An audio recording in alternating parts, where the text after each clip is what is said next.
Assalamualaikum warahmatullahi wabarakatuh. Sahabat-sahabat fakta menarik, berikut akan kami berikan beberapa kisah dari kisah Abu Nawas yang memenangkan lomba berburu. Kali ini Abu Nawas tengah diuji oleh Raja Harun ar-Rasyid dengan mengadakan sayembara.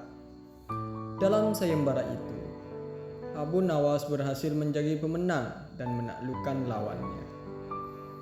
Pada suatu hari, Raja Harun ar-Rasyid dan para pengawalnya meninggalkan istana untuk berburu. Namun, di tengah perjalanan, salah satu pejabat kerajaan yang bernama Abu Jahil menyusul dengan terengah-engah di atas kudanya. "Baginda, Baginda, hamba mau mengusulkan sesuatu," katanya Abu Jahil mendekati sang raja. "Apa usulmu itu, wahai Abu Jahil?" tanya raja. "Agar cara berburu ini menarik dan disaksikan banyak penduduk, bagaimana kalau kita sayembarakan saja?" ujar Abu Jahil dengan raut wajah serius. Baginda raja terdiam sejenak dan mengangguk-angguk kepalanya. "Hamba ingin beradu ketangkasan dengan Abu Nawas, dan nanti pemenangnya akan mendapatkan sepundi uang emas. Akan tetapi kalau kalah, hukumannya adalah dengan memandikan kuda-kuda istana selama 1 bulan," tutur Abu Jahil meyakinkan sang raja. Trompet sayembara ditiup. Akhirnya sang raja menyetujui usulan-usulan Abu Jahil tersebut. Hitung-hitung sayembara itu akan memberikan hiburan kepadanya. Maka dipanggillah Abu Nawas untuk menghadap, dan setelah menghadap Raja Harun ar-Rasyid, Abu Nawas pun diberi petunjuk panjang lebar. Pada awalnya, Abu Nawas menolak sayembara tersebut karena ia tahu bahwa semua ini adalah akal bulus dari Abu Jahil yang ingin menyingkirkannya dari istana. Akan tetapi, Baginda Raja Harun ar-Rasyid memaksa dan Abu Nawas tidak bisa menolaknya. Seketika itu, Abu Nawas berpikir sejenak. Ia tahu kalau Abu Jahil sekarang diangkat menjadi pejabat istana. Ia pasti mengerahkan semua anak buahnya untuk menyumbang seekor binatang buruannya di hutan nanti. Namun, karena kecerdikannya, Abu Nawas malah tersenyum riang. Sedangkan Abu Jahil yang melihat perubahan raut muka Abu Nawas menjadi penasaran dibuatnya. Batinnya berkata, mana mungkin Abu Nawas bisa mengalahkan dirinya kali ini. Akhirnya, Baginda menggiring mereka ke tengah alun-alun istana. Raja Harun ar-Rasyid dan seluruh rakyat menunggu siapa yang bakal menjadi pemenang dalam lomba berburu itu. Trompet tanda mulai adu ketangkasan pun ditiup. Abu Jahil segera memacu kudanya secepat kilat menuju hutan belantara itu.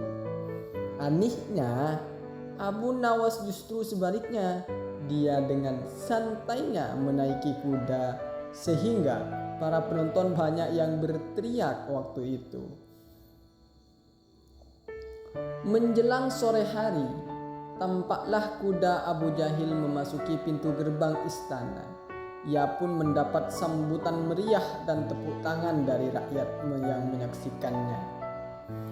Di sisi kanan dan kiri kuda Abu Jahil tampak puluhan hewan yang mati terpanah. Abu Jahil dengan senyum bangga memperlihatkan semua binatang buruannya di tengah lapangan. "Aku, Abu Jahil, berhak memenangkan lomba ini. Lihat, binatang buruanku banyak. Mana mungkin Abu Nawas mengalahkanku," teriaknya lantang yang membuat para penonton semakin ramai bertepuk tangan. Tidak beberapa lama kemudian, terdengar suara kaki kuda Abu Nawas. Semua orang menertawakan dan meneriakkannya karena Abu Nawas tak membawa satupun binatang buruan di kudanya itu. Akan tetapi Abu Nawas tidak tampak gusar sama sekali. Ia malah tersenyum dan melambaikan tangannya kepada rakyat pada waktu itu. Sedangkan Baginda Raja Harun ar-Rasyid menyuruh kepada 2 orang pengawalnya maju ke tengah lapangan dan menghitung jumlah binatang buruan yang didapatkan 2 peserta tersebut. Dan kesempatan pertama, para pengawal menghitung jumlah binatang hasil buruan dari Abu Jahil. 35 ekor kelinci ditambah 5 ekor rusa dan 2 ekor babi hutan, kata salah satu pengawal kepada Raja Harun.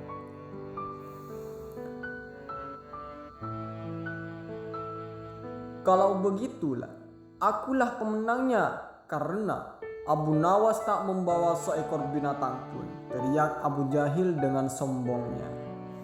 Tenang, tenang. Aku membawa ribuan binatang. Jelaslah aku pemenangnya. Dan engkau, wahai Abu Jahil, silahkan memandikan kuda-kuda istana. Menurut aturan lomba, semua binatang boleh ditangkap. Yang penting jumlahnya, kata Abu Nawas sambil membuka bambu kuning yang telah diisi dengan ribuan semut merah.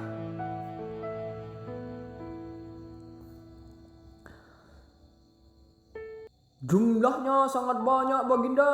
Mungkin ribuan, kami tak sanggup menghitungnya lagi, kata pengawal kerajaan yang menghitung jumlah semut itu. Melihat kenyataan itu, Abu Jahil tiba-tiba saja jatuh pingsan dari kudanya itu. Sedangkan Baginda Raja Harun ar-Rasyid tertawa terpingkal-pingkal dan langsung memberikan hadiah kepada Abu Nawas karena kecerdikan dan ketulusan hati pasti bisa mengalahkan kelicikan. Jadi, jika kita licik kepada seseorang, memang kita merasa menang di awal, akan tetapi kita akan merasa kalah di akhir karena kelicikan seseorang tidak pernah menang melawan ketulusan hatinya. Mungkin cuman itu yang dapat kami sampaikan. Hadanallahu wa yakum. Assalamualaikum warahmatullahi wabarakatuh.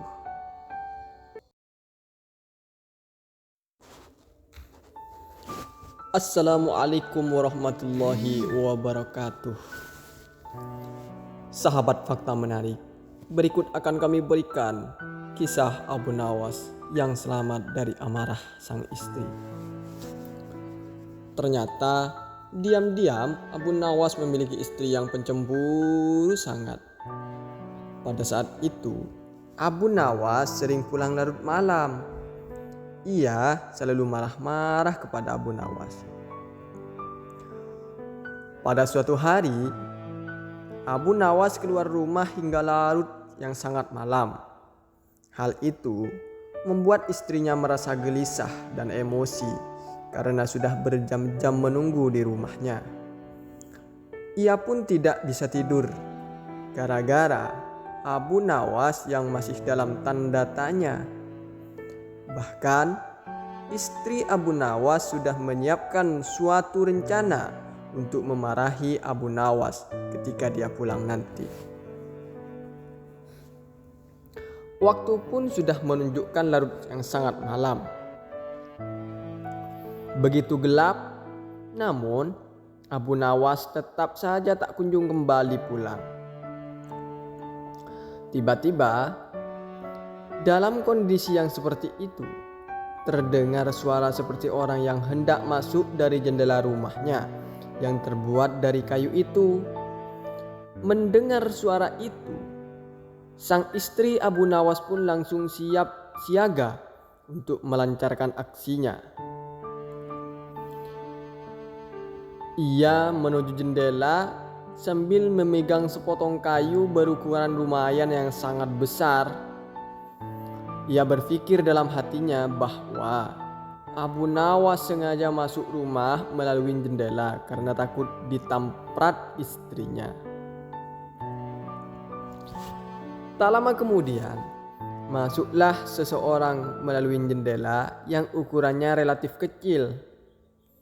Dalam kondisi yang gelap, wajah orang tersebut tak kelihatan sama sekali.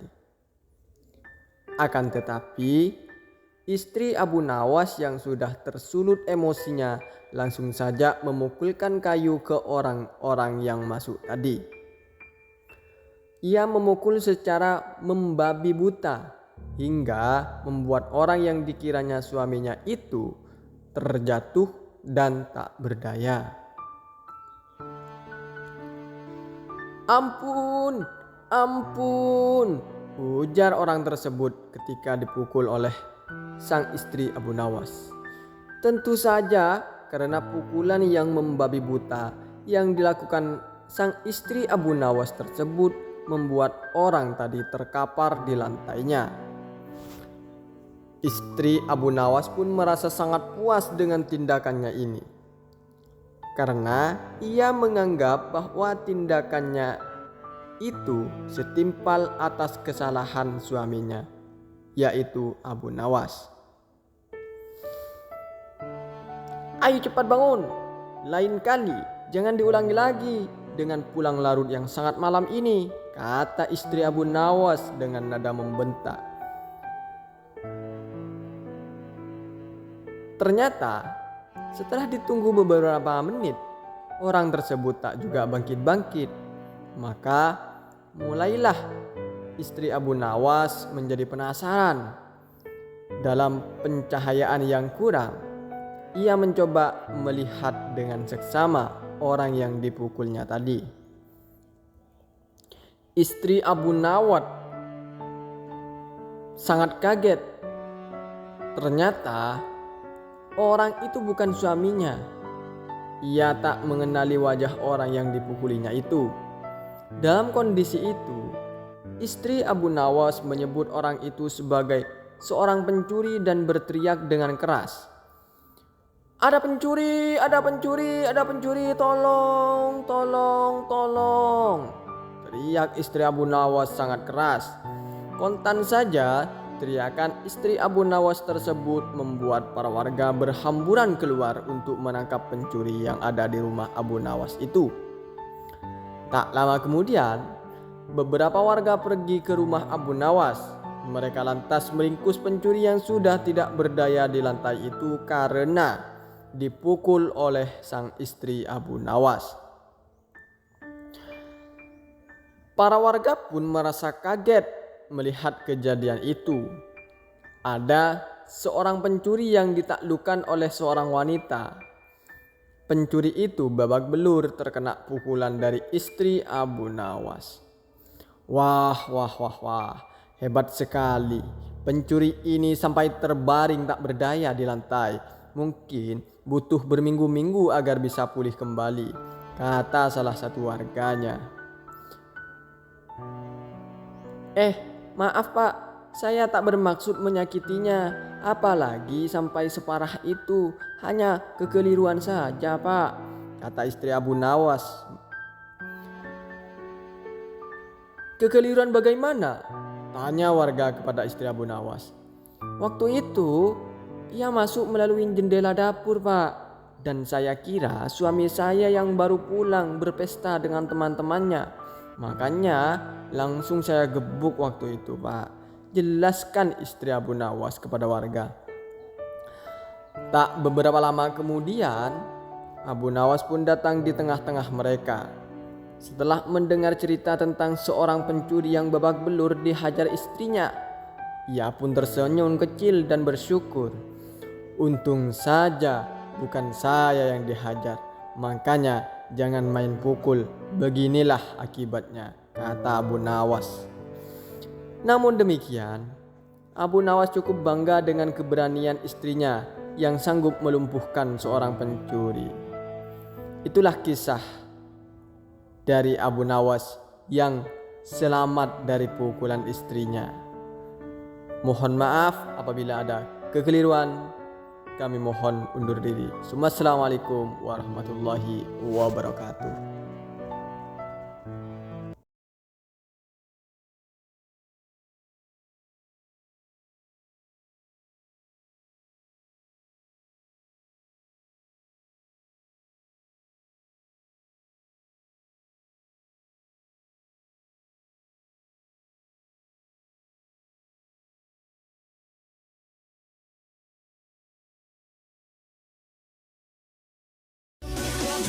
Di dunia ini tidak ada orang berbisnis langsung kaya. Berbisnis itu harus siap rugi dahulu. Rela berkorban waktu, korban tenaga, korban pikiran. Dan ingat, semua butuh proses. Jangan pernah menyerah untuk mencoba. Dan jangan pernah mencoba untuk menyerah.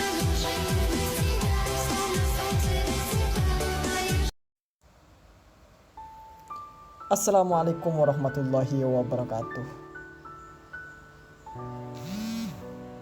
Cerita Abu Nawas, 2 kali terbebas dari kematian. Pada suatu hari, Abu Nawas berjalan-jalan hingga sampai di kampung pedalaman. Kampung tersebut berada di daerah gurun yang jauh dari tempat tinggalnya. Di kampung tersebut nampak keramaian dan ternyata ada kerumunan orang yang sedang membuat bubur. Ketika itu, Abu Nawas asik mengamati suasana. Tanpa disadari, ada puluhan pasang mata yang mengawasinya waktu itu. Tidak beberapa lama kemudian, Abu Nawas sudah tertangkap dan diikat oleh para penduduk setempat. Entah kenapa. Lalu dia pun dibawa ke tengah-tengah kerumunan orang yang sedang membuat bubur tersebut.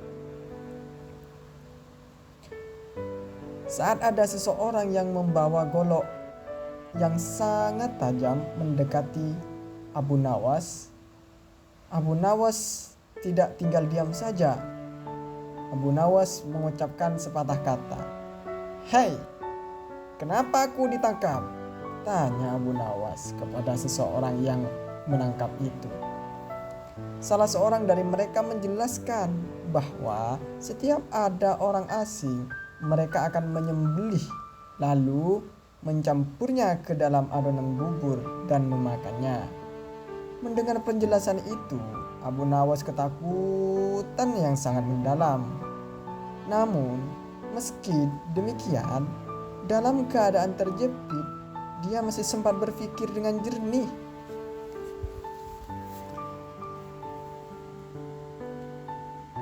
Kalian lihat saja, badanku kurus, kering, jadi dagingku tidak banyak. Kalau kalian mau, besok aku bawakan temanku yang badannya sangat besar, gemuk sehingga kalian bisa makan untuk 5 hari lamanya.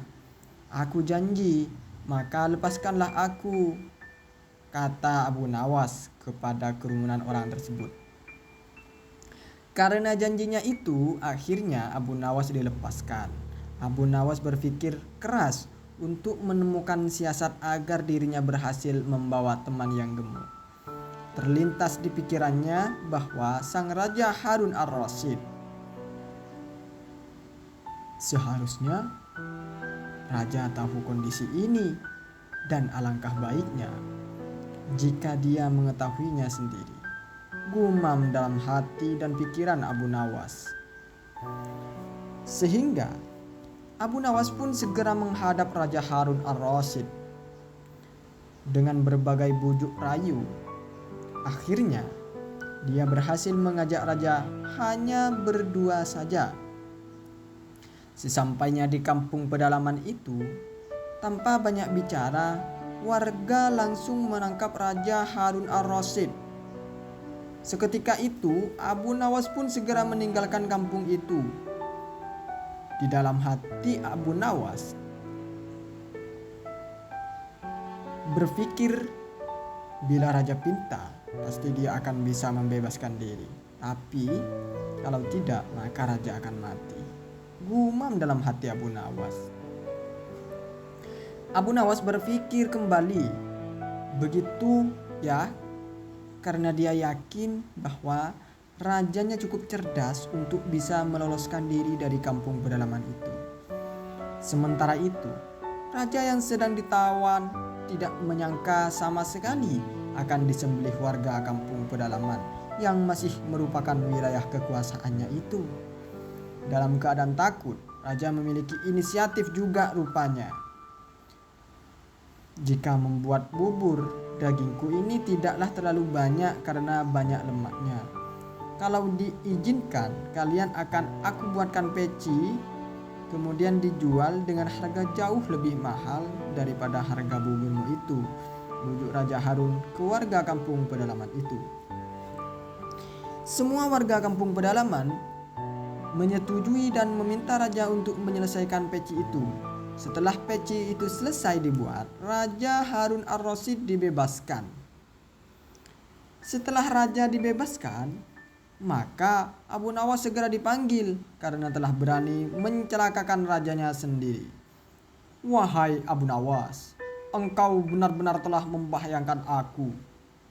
Kamu harus digantung," ujar Raja Harun ar-Rasyid dengan geram kepada Abu Nawas. Namun Abu Nawas minta diberi waktu untuk membelaan dirinya. "Baiklah, tetapi kalau ucapanmu salah, niscaya engkau akan dibunuh hari ini juga," ujar Raja Harun ar-Rasyid.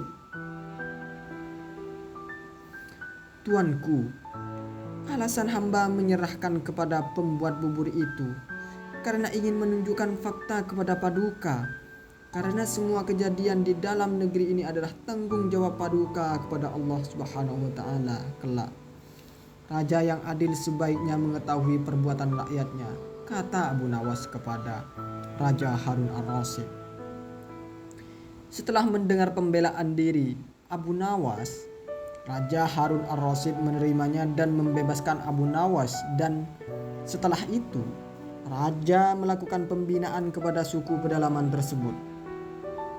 Maka dari itu, itulah rumor dari kisah-kisah cerita Abu Nawas yang selamat dari kematian 2 kali karena pikiran yang sangat cerdas dan cerdik itu.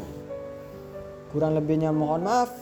Assalamualaikum warahmatullahi wabarakatuh.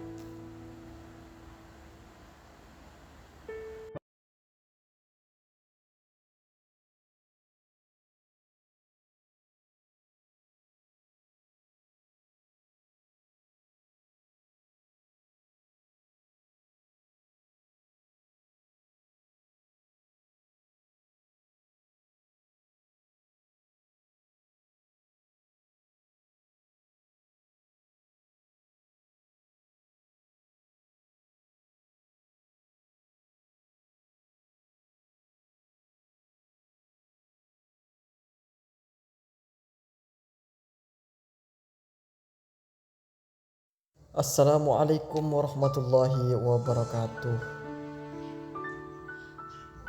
Telur beranak menipu balik tuan tanah.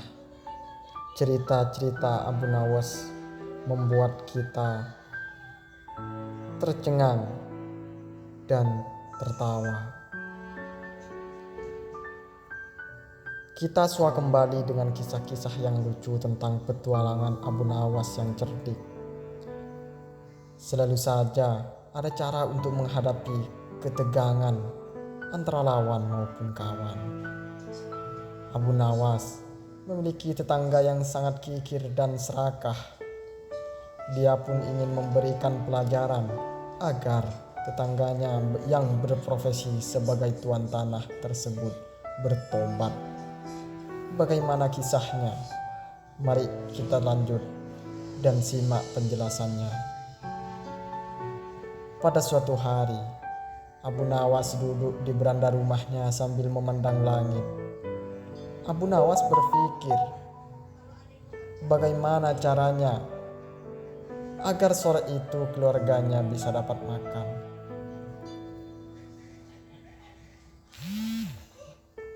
Sementara itu, dalam jarak puluhan meter dari rumah Abu Nawas, seorang tuan tanah tinggal.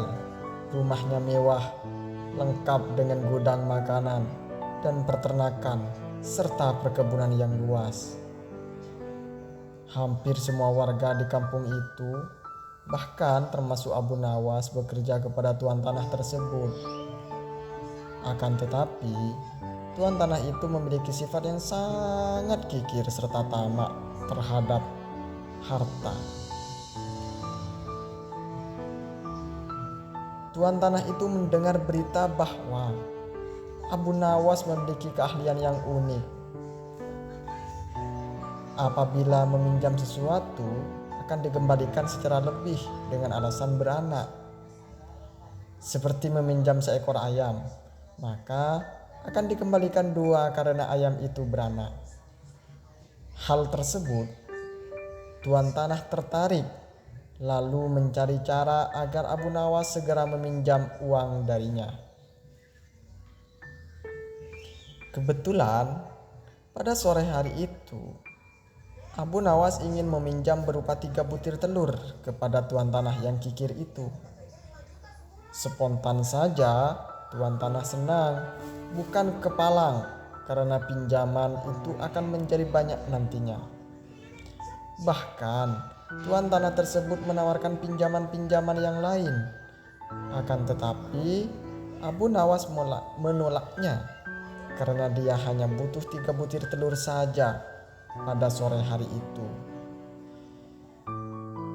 Saat tuan tanah menanyakan kapan telur itu akan beranak, lalu Abu Nawas menjawab, itu tergantung dengan keadaan si tuan tanah. Jawab Abu Nawas. 5 hari berlalu, Abu Nawas pun mengembalikan telur yang dipinjamnya dengan 5 butir telur. Hal tersebut, tuan tanah sangat senang dan dia menawarkan pinjaman lagi kepada Abu Nawas. Abu Nawas pun meminjam piring terbikar sebanyak 2 buah dan tuan rumah itu dengan senang hati meminjamkannya dengan harapan piring tembikarnya beranak kayak telur ayam yang dulu ia pinjam. Hal yang sama 5 hari pun berlalu lagi dan Abu Nawas mengembalikan piring terbikar sebanyak 3 buah. Walaupun tidak sesuai dengan yang diharapkan, akan tetapi hati si tuan tanah yang cukup gembira itu tak apalah pikir tuan tanah, karena bisa saja orang itu mempunyai anak tunggal bahkan tidak memiliki anak. Pada suatu hari selanjutnya, si tuan tanah menawarkan pinjaman uang senilai 1.000 dinar kepada Abu Nawas. Sebuah jumlah yang cukup besar, bahkan bisa untuk menggaji seluruh karyawan tuan tanah selama 1 bulan. Dia menaati dengan tidak sabar. Hari berganti hari, bahkan 5 hari terlewati sudah. Tak terasa sudah berjalan 1 bulan dan Abu Nawas tak kunjung datang ke rumahnya. Karena tidak sabar, si tuan tanah mendatangi Abu Nawas dengan didampingi pengawalnya. Mulanya si tuan tanah gembira, namun dia marah besar setelah menerima penjelasan dari Abu Nawas. Sayang sekali tuan, uang yang saya pinjam bukannya beranak, malah 3 hari setelah saya bawa pulang mati mendadak, ujar Abu Nawas kepada si tuan tanah. Mendengar hal itu, si tuan tanah menjadi geram sekali kepada Abu Nawas. Pengawalnya pun hampir saja memukul Abu Nawas. Akan tetapi untung saja tidak jadi karena ada rombongan pekerja yang baru pulang. Sehingga tuan tanah mengadukan Abu Nawas ke pengadilan dan berharap Abu Nawas digantung atau bahkan dihukum rajam. Di depan hakim, Abu Nawas melakukan pembelaan dengan membeberkan semua duduk persoalannya kepada hakim. Demikian juga dengan si tuan tanah. Pengadilan pun memutuskan bahwa Abu Nawas tidak bersalah karena sangat masuk akal kalau sesuatu yang bisa beranak pasti bisa mati. Seketika itu juga tuan tanah yang tamak itu pingsan selama beberapa jam, sulit untuk dibangunkan. Karena ia telah tertipu karena wataknya sendiri yang sangat kikir dan tamak dan pelit. Pelajaran yang diambil dari kisah Abu Nawas kali ini adalah jadi seseorang itu jangan serakah, karena keserakahan bisa membuat kita terjungkir kembali. Bahkan keserakahan itu bisa membuat kita senjata makan tuan. Terima kasih. Assalamualaikum warahmatullahi wabarakatuh.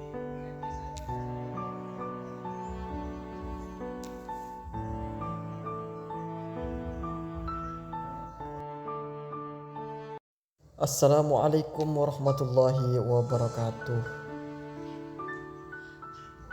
Telur beranak menipu balik tuan tanah.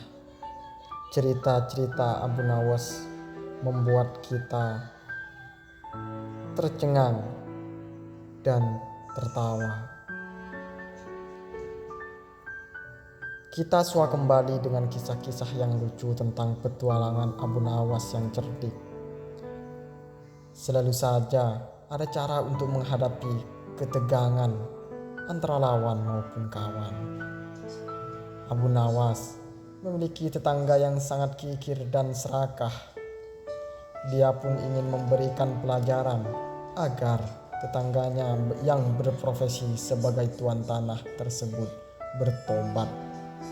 Bagaimana kisahnya? Mari kita lanjut dan simak penjelasannya.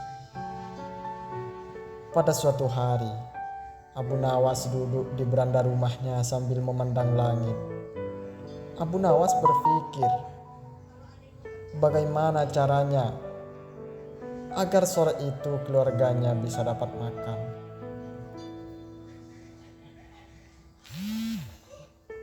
Sementara itu, dalam jarak puluhan meter dari rumah Abu Nawas, seorang tuan tanah tinggal. Rumahnya mewah, lengkap dengan gudang makanan dan peternakan serta perkebunan yang luas. Hampir semua warga di kampung itu, bahkan termasuk Abu Nawas, bekerja kepada tuan tanah tersebut. Akan tetapi, tuan tanah itu memiliki sifat yang sangat kikir serta tamak terhadap harta. Tuan tanah itu mendengar berita bahwa Abu Nawas memiliki keahlian yang unik. Apabila meminjam sesuatu, akan dikembalikan secara lebih dengan alasan beranak. Seperti meminjam seekor ayam, maka akan dikembalikan 2 karena ayam itu beranak. Hal tersebut, tuan tanah tertarik, lalu mencari cara agar Abu Nawas segera meminjam uang darinya. Kebetulan pada sore hari itu, Abu Nawas ingin meminjam berupa 3 butir telur kepada tuan tanah yang kikir itu. Spontan saja tuan tanah senang, bukan kepalang, karena pinjaman itu akan menjadi banyak nantinya. Bahkan tuan tanah tersebut menawarkan pinjaman-pinjaman yang lain. Akan tetapi Abu Nawas menolaknya karena dia hanya butuh 3 butir telur saja pada sore hari itu. Saat tuan tanah menanyakan kapan telur itu akan beranak, lalu Abu Nawas menjawab, itu tergantung dengan keadaan si tuan tanah. Jawab Abu Nawas. 5 hari berlalu, Abu Nawas pun mengembalikan telur yang dipinjamnya dengan 5 butir telur. Hal tersebut, tuan tanah sangat senang dan dia menawarkan pinjaman lagi kepada Abu Nawas. Abu Nawas pun meminjam piring terbikar sebanyak 2 buah dan tuan rumah itu dengan senang hati meminjamkannya, dengan harapan piring tembikarnya beranak kayak telur ayam yang dulu ia pinjam. Hal yang sama 5 hari pun berlalu lagi dan Abu Nawas mengembalikan piring terbikar sebanyak 3 buah. Walaupun tidak sesuai dengan yang diharapkan, akan tetapi hati si tuan tanah yang cukup gembira itu tak apalah pikir tuan tanah, karena bisa saja orang itu mempunyai anak tunggal bahkan tidak memiliki anak. Pada suatu hari selanjutnya, si tuan tanah menawarkan pinjaman uang senilai 1000 dinar kepada Abu Nawas. Sebuah jumlah yang cukup besar, bahkan bisa untuk menggaji seluruh karyawan tuan tanah selama 1 bulan. Dia menaati dengan tidak sabar. Hari berganti hari, bahkan 5 hari terlewati sudah. Tak terasa sudah berjalan 1 bulan dan Abu Nawas tak kunjung datang ke rumahnya. Karena tidak sabar, si tuan tanah mendatangi Abu Nawas dengan didampingi pengawalnya. Mulanya si tuan tanah gembira, namun dia marah besar setelah menerima penjelasan dari Abu Nawas. "Sayang sekali tuan, uang yang saya pinjam bukannya beranak, malah 3 hari setelah saya bawa pulang mati mendadak," ujar Abu Nawas kepada si tuan tanah. Mendengar hal itu, si tuan tanah menjadi geram sekali kepada Abu Nawas. Pengawalnya pun hampir saja memukul Abu Nawas. Akan tetapi untung saja tidak jadi karena ada rombongan pekerja yang baru pulang. Sehingga tuan tanah mengadukan Abu Nawas ke pengadilan dan berharap Abu Nawas digantung atau bahkan dihukum rajam. Di depan hakim, Abu Nawas melakukan pembelaan dengan membeberkan semua duduk persoalannya kepada hakim. Demikian juga dengan si tuan tanah. Pengadilan pun memutuskan bahwa Abu Nawas tidak bersalah karena sangat masuk akal kalau sesuatu yang bisa beranak pasti bisa mati. Seketika itu juga tuan tanah yang tamak itu pingsan selama beberapa jam, sulit untuk dibangunkan. Karena ia telah tertipu karena wataknya sendiri yang sangat kikir dan tamak dan pelit. Pelajaran yang diambil dari kisah Abu Nawas kali ini adalah jadi seseorang itu jangan serakah, karena keserakahan bisa membuat kita terjungkir kembali. Bahkan keserakahan itu bisa membuat kita senjata amakan Tuhan. Terima kasih. Assalamualaikum warahmatullahi wabarakatuh.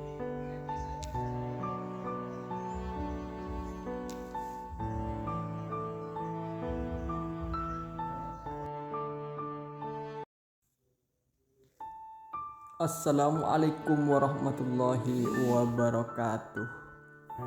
Membalas tipuan sang hakim. Abu Nawas yang sangat dikenal dengan kecerdikannya membalas tipuan sang hakim. Memang Abu Nawas kalau diceritakan tidak akan ada habisnya.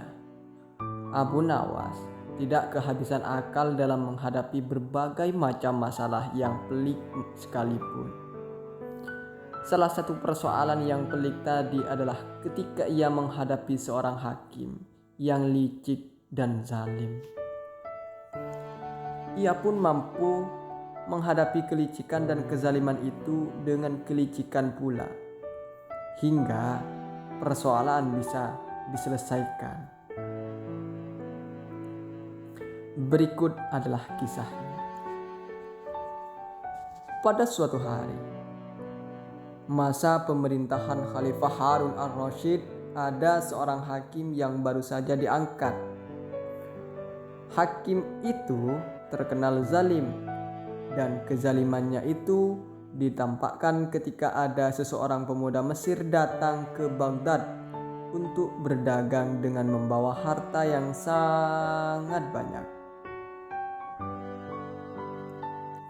Pada suatu malam, pemuda itu bermimpi telah menikah dengan seorang wanita yang mana wanitanya adalah anak dari seorang hakim, di mana si pemuda membawa mahar atau mas kawin yang sangat banyak. Mimpi tersebut lantas diceritakan ke banyak orang sehingga sampailah berita mimpi itu ke telinga sang hakim. Sehingga hakim langsung saja mendatangi pemuda Mesir itu serta meminta mahar untuk anaknya. Tentu saja pemuda itu menolaknya karena pernikahannya hanya berdasarkan mimpi saja. Akan tetapi, sang hakim tersebut tetap saja arogan dan memintanya kepada si pemuda itu. Sang hakim bahkan merampas semua harta pemuda Mesir itu hingga membuat pemuda itu menjadi miskin. Bahkan si pemuda menjadi pengemis. Untung saja tak lama setelah itu dia ditolong oleh seorang wanita tua. Tidak terima dengan perlakuan sang hakim tersebut, wanita tua itu pun membawa pemuda Mesir kepada Abu Nawas untuk mengadu. Begitu mendapat pengaduan, Abu Nawas langsung saja mengambil tindakan. Ia mengajak semua murid yang diajarinya untuk datang malam hari dengan membawa kapak, cangkul, martil, dan batu. Dengan arahan Abu Nawas, murid-muridnya pun langsung bergerak ke arah Tuan Hakim. Mereka seperti demonstran yang berteriak-teriak lalu menghancurkan rumah hakim itu sesuai dengan perintah Abu Nawas. Melihat peristiwa tersebut, sang hakim pun keluar rumah dengan marah-marah dan bertanya, "Siapa yang menyuruh kalian melakukan semua ini?" Mereka pun menjawab, "Guru kami, Syekh Abu Nawas." Tidak terima dengan ulah murid-murid Abu Nawas, hakim itu melaporkan Abu Nawas ke Baginda Raja pada keesokan harinya. Pada pagi harinya, Abu Nawas dipanggil oleh Raja Harun ar-Rasyid untuk menghadap ke istana. "Wahai Abu Nawas, mengapa kamu merusak rumah hakim?" tanya Baginda. "Wahai tuanku, itu semua karena hamba bermimpi, dan dalam mimpi itu justru Tuan Hakim sendiri yang menyuruh hamba untuk merusak rumahnya," jawab Abu Nawas kepada sang hakim. Baginda Raja merasa aneh dengan jawaban itu dan bertanya, "Wahai Abu Nawas, hukum mana yang kamu pakai itu?" Dengan tenangnya Abu Nawas menjawab, "Hamba memakai hukum yang juga dipakai Tuan Hakim yang baru jadi ini, Baginda."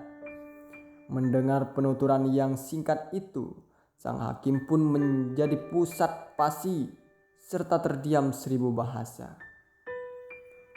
"Wahai hakim, benarkah kamu juga mempunyai hukum itu?" tanya Baginda kepada sang hakim. Sang hakim pun hanya terdiam saja ditanya Baginda, sehingga Baginda Raja meminta penjelasan dari Abu Nawas. "Hai Abu Nawas, coba jelaskan kenapa ada peristiwa seperti ini?" tanya Baginda. Abu Nawas lantas menyuruh masuk pemuda Mesir itu untuk memberikan kesaksian. "Wahai anak Mesir, ceritakan apa yang sebenarnya terjadi sejak engkau datang ke negeri ini," tanya Baginda. Pemuda itu pun menceritakan penderitaan yang sangat mendalam yang dialami oleh kezaliman sang hakim yang dialami oleh pemuda itu. Setelah si pemuda selesai bercerita, Baginda Raja Harun ar-Rasyid langsung murka dengan adanya kebobrokan sikap hakim yang baru saja diangkatnya itu. Lantas Baginda Raja Harun ar-Rasyid merampas semua harta sang hakim dan diberikannya kepada pemuda Mesir itu. Wah, salut deh dengan Abu Nawas yang berani melawan ketika ada ketidakberesan di negerinya. Semoga saja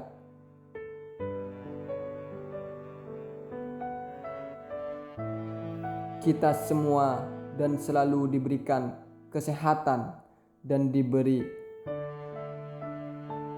jalan keluar dan diberi kepintaran kepada si Abu Nawas. Hadallahu ayyakum. Assalamualaikum warahmatullahi. Assalamualaikum warahmatullahi wabarakatuh. Tertipu sandal ajaib. Kampung tempat tinggal Abu Nawas lama-kelamaan membuatnya merasa tak nyaman karena saking banyaknya umat Islam yang menumpuk-numpuk harta dengan menghalalkan segala cara. Otomatis, hal ini membuat Abu Nawas gusar karena sebagai seorang ulama, Abu Nawas berpikir bahwa hal itu bertentangan dengan ajaran agama Islam. Untuk menghentikan perbuatan buruk tersebut, Abu Nawas memutar otak mencari ide yang tepat untuk menyadarkan banyak orang. Setelah berpikir panjang, akhirnya ia menemukan ide cemerlang, yaitu ide sandal ajaib. Dengan mengambil peralatan sederhana, berangkatlah ia ke pasar untuk gelar tikar menjual sandal-sandal ajaib tersebut. Sandal ajaib, sandal ajaib, sandal ajaib, ayo yang bisa mau beli siapa saja, kata Abu Nawas berkali-kali di pasar. Sesaat kemudian muncullah salah seorang pemuda yang melihat-lihat barang dagangannya itu. Silahkan tuan, mau mencari apa? Tanya Abu Nawas. Saya ingin mencari sandal yang bisa merubah hidupku yang miskin ini, jawab pemuda itu. Apa maksud tuan? Tanya Abu Nawas lagi. Saya ini sudah lama hidup miskin dan ingin sekali kaya raya. Saya ingin membeli barang yang bisa memberikan saya keberuntungan, kata pemuda itu kepada Abu Nawas.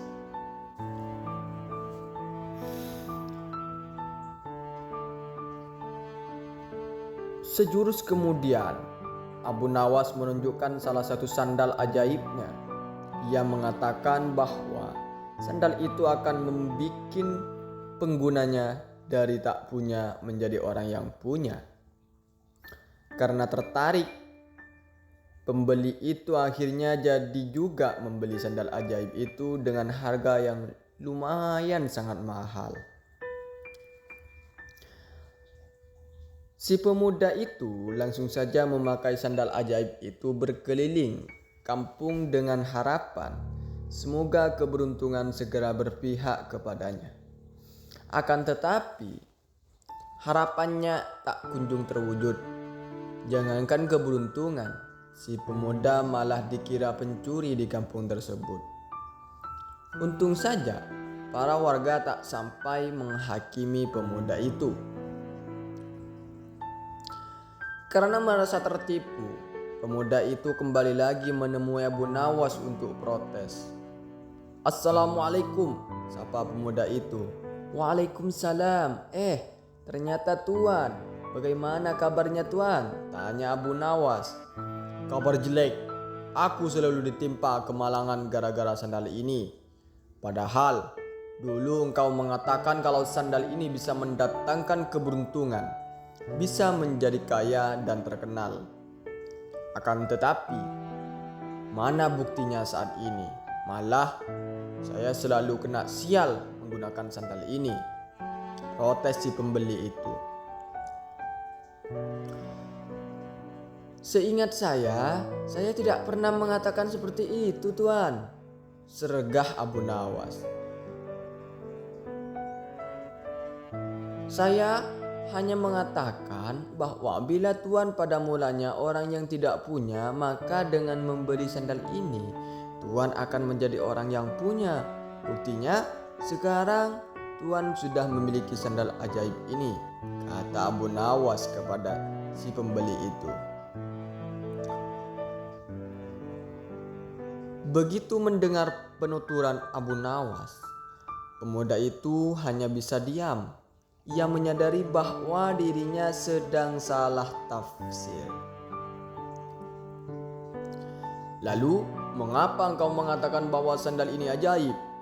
Tanya pembeli. Karena merek sandal ini adalah ajaib, sandal ajaib. Jawab Abu Nawas kepada si pembeli tadi. Akhirnya, pemuda itu pergi begitu saja tanpa sepatah kata pun. Tunggu Tuan, saya ingin mengatakan sesuatu kepada Tuan. Mungkin saja akan ada manfaatnya, kata Abu Nawas kepada si pembeli itu. Jangan percaya kepada barang ajaib, karena percaya pada sesuatu selain Allah Subhanahu wa Ta'ala bisa membuat kita syirik dan akan mendapatkan kesusahan di dunia dan akhirat kelak. Buktinya, sebagaimana yang Tuan alami saat ini. Oleh karena itu, segeralah bertobat kepada Allah Subhanahu wa Ta'ala, Tuan, kata Abu Nawas kepada si pembeli itu. Mendengar penuturan Abu Nawas, sepertinya pemuda itu menyadari kesalahannya. Ternyata banyak sekali hal-hal yang bisa membawa kepada perbuatan yang dimurkai Allah Subhanahu wa Ta'ala. Mulai saat itulah ia bertobat kepada Allah Subhanahu wa Ta'ala. Pelajaran yang bisa diambil dari kisah Abu Nawas dan sandal ajaib ini adalah kita tidak boleh percaya terhadap barang-barang ajaib, karena bisa saja itu merupakan suatu perbuatan yang sangat syirik, seperti apa yang telah diberikan panutan oleh Abu Nawas tadi. Semoga cerita ini bisa membuat teman-teman sadar dan bisa membuat teman-teman kembali ke jalan yang lebih baik. Hadanallahu wa yakum. Assalamualaikum warahmatullahi wabarakatuh. Assalamualaikum warahmatullahi wabarakatuh. Sahabat fakta menarik, berikut akan kami berikan fakta-fakta cerdik dari Abu Nawas dengan berjudul Abu Nawas mati. Pada waktu itu, Baginda Raja Harun ar-Rasyid pulang ke istana dan langsung memerintahkan para prajuritnya menangkap Abu Nawas. Akan tetapi, Abu Nawas telah hilang entah kemana karena ia tahu sedang diburu para prajurit kerajaan. Dan setelah ia tahu para prajurit kerajaan sudah meninggalkan rumahnya, maka Abu Nawas baru berani pulang ke rumah. Suamiku, para prajurit kerajaan istana tadi pagi mencarimu, kata istri Abu Nawas. Iya istriku, itu urusan gawat. Aku baru saja menjual Sultan Harun ar-Rasyid menjadi budak, kata Abu Nawas. Sontak si istri menjawab, apa? Rajaku dijadikan budak? Kenapa kau lakukan itu suamiku? Kata istri kepada Abu Nawas. Supaya dia tahu di negerinya ada praktek jual beli budak dan jadi budak itu sengsara, kata Abu Nawas kepada istrinya. Istrinya pun menjawab, sebenarnya maksudmu itu baik, tapi Baginda pasti marah. Buktinya para prajurit diperintahkan untuk menangkapmu, kata istrinya. Menurutmu, apa yang akan dilakukan Raja Sultan Harun ar-Rasyid kepadaku, wahai istriku? Pasti kau akan dihukum berat, suamiku. Kalau begitu, gawat istriku. Aku akan mengerahkan seluruh ilmuku yang kusimpan saat ini. Seketika Abu Nawas masuk ke dalam rumah. Ia mengambil air wudhu lalu mendirikan sholat 2 rakaat. Lalu berpesan kepada istrinya apa yang harus dikatakan bila baginda datang. Tidak beberapa lama kemudian, tetangga Abu Nawas geger karena istri Abu Nawas menjerit-jerit dengan yang sangat histeris. "Ada apa?" tanya tetangga Abu Nawas sambil tergopoh-gopoh. "Ho, suamiku mati," kata istri Abu Nawas. "Hah? Abu Nawas mati?" Sontak istri Abu Nawas menjawab, "Iya, suamiku telah mati." Kini kabar kematian Abu Nawas tersebar ke seluruh pelosok negeri. Baginda terkejut, kemarahan dan kegemaran. Beliau agak susut mengingat Abu Nawas adalah orang yang paling pintar, menyenangkan dan menghibur Baginda Raja Harun ar-Rasyid. Baginda Raja beserta beberapa pengawal beserta seorang tabib atau dokter istana segera menuju rumah Abu Nawas pada waktu itu. Seketika mendengar si Abu Nawas telah mati. Tabib segera memeriksa Abu Nawas. Sesaat kemudian ia memberikan laporan kepada Baginda Harun ar-Rasyid bahwa Abu Nawas memang telah mati beberapa jam yang lalu. Setelah melihat sendiri tubuh Abu Nawas terbujur, kaku tak berdaya, Baginda Raja merasa terharu dan meneteskan air mata. Beliau bertanya kepada istri Abu Nawas, "Adakah pesan terakhir Abu Nawas untukku?" "Ada paduka yang mulia," kata istri Abu Nawas sambil menangis. "Katakanlah," kata Baginda Raja.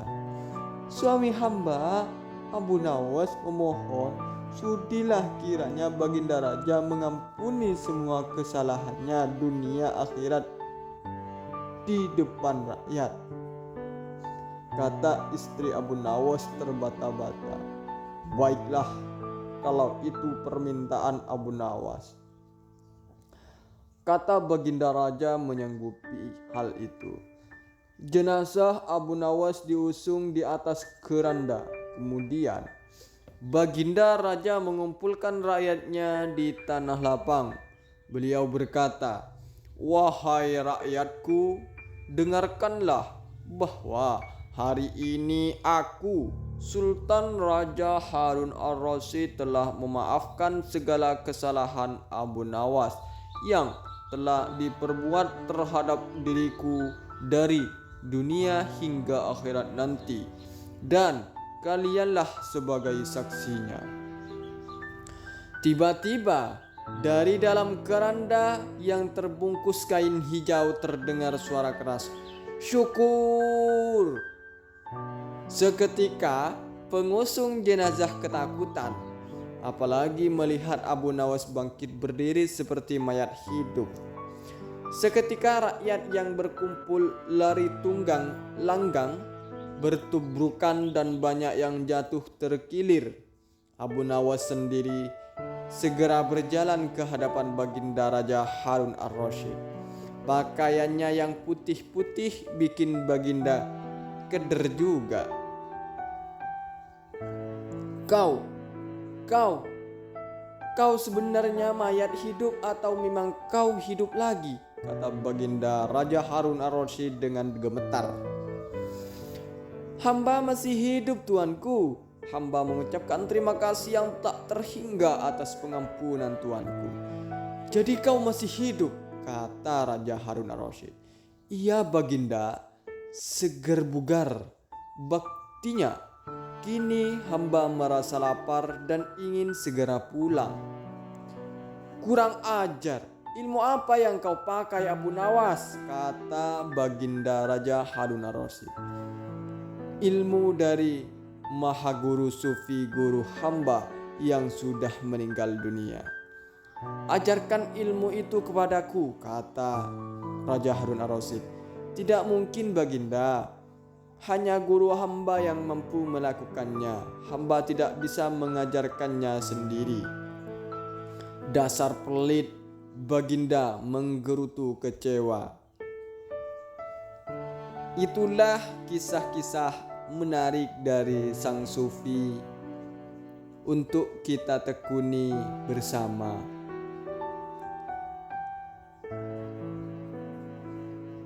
Kurang lebihnya mohon maaf. Assalamualaikum warahmatullahi wabarakatuh.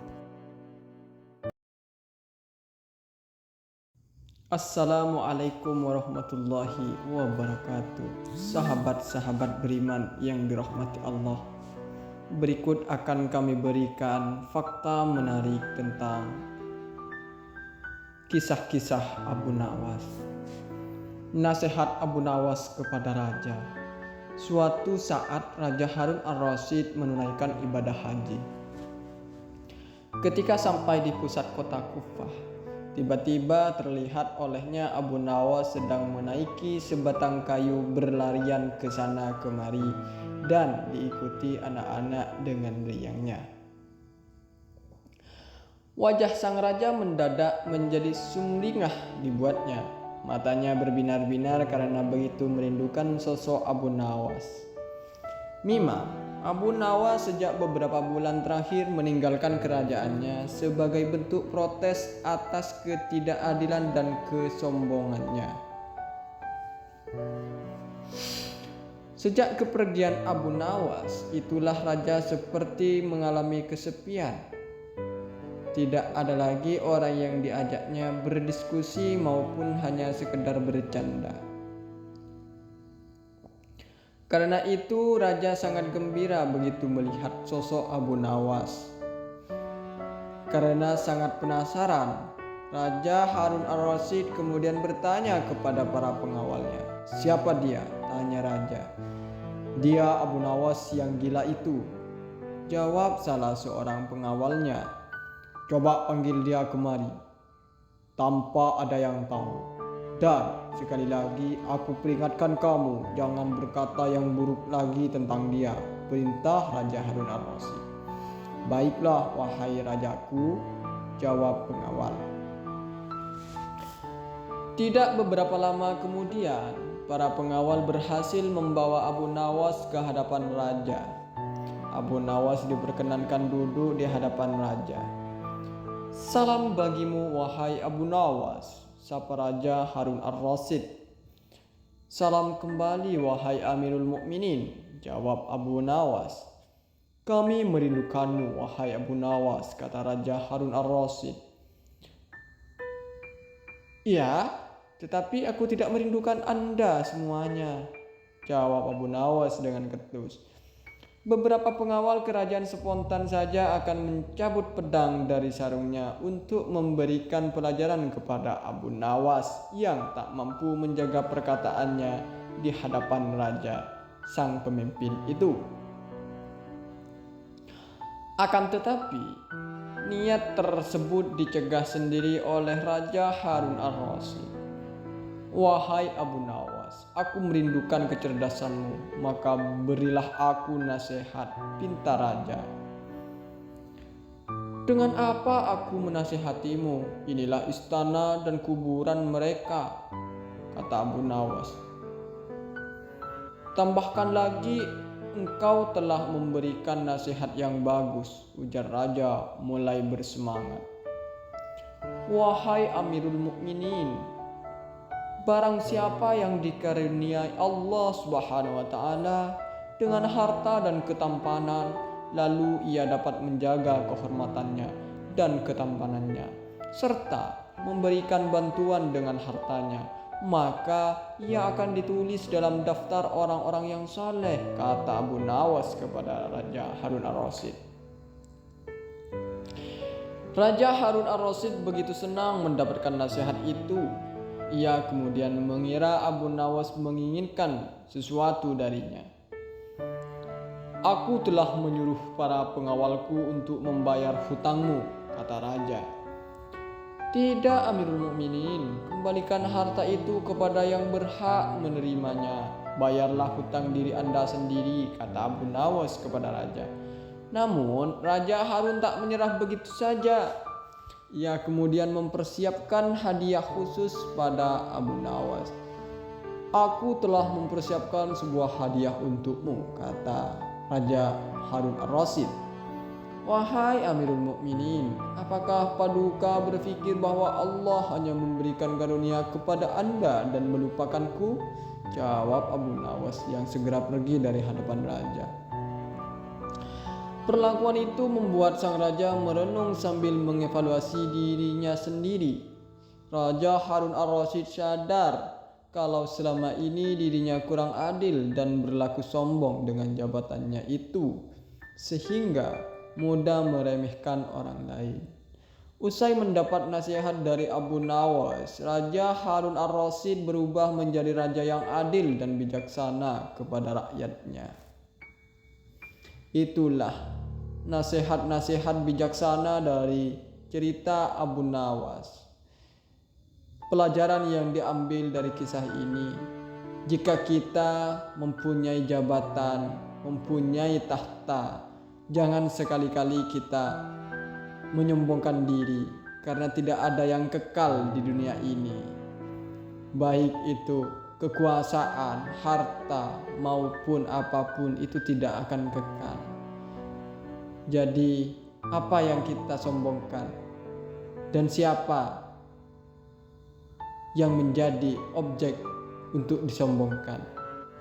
Untuk itu, kita harus sadar bahwasanya hidup kita hanyalah sementara. Mari kita perbaiki diri untuk menjadi seseorang yang berbakti kepada orang lain, karena belum tentu kita seterusnya mempunyai kedudukan, kita seterusnya berjaya, dan tidak tahu besok atau lusa kita akan seperti ini. Itulah yang dapat kita ambil dari cerita kisah Abu Nawas ini. Kurang lebihnya mohon maaf. Wassalamualaikum warahmatullahi wabarakatuh.